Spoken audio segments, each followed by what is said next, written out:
Well, when it comes to receiving experienced words, who better than someone who has been around for almost a century? Yeah, News Channel 5's Dave Arnold found one man who saved pilots' lives during World War II with his skilled hands in mind machining parts in a London foundry.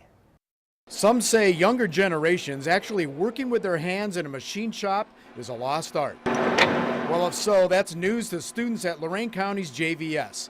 It's definitely hands-on, not gender-specific, and an occasional life lesson slips in. Now I appreciate when my dad comes home and he's tired and I'm like, a long day at work, and he's like, yeah, and I'm like, I know how that is because I work in the same career field. How are you today? I'm quite good, young man. I don't know whether I can't teach you anything. I don't expect to. Today's a special lesson day. 97-year-old Edward Wilding is paying a visit, complete with his original toolbox. He started work during 1930 tough times in London, England, out of survival at just 14 years old. I was curious as a kid.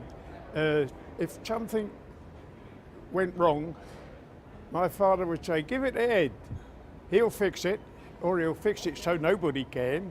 Edward became so skilled by World War II, he was too valuable for active service, given a position in England's Honor Guard. Sharing of experience today went both ways. Let's let out that quick.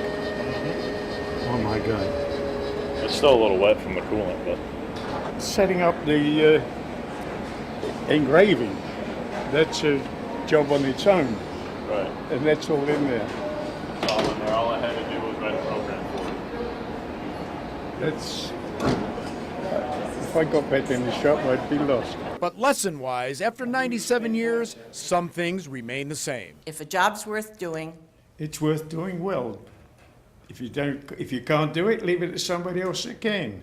And when asked what he did for fun during World War II, Girl chasing, of course. Live on 5 in Oberlin, I'm Dave Arnold. Of course, well, Edward told Dave that he was unable to understand one thing, what all the attention was about today. What a great gift they made for him with his name engraved. And he said it took him about 90 seconds. He said back in his day, it would have taken all day to make that. A minute and a half. Pretty incredible.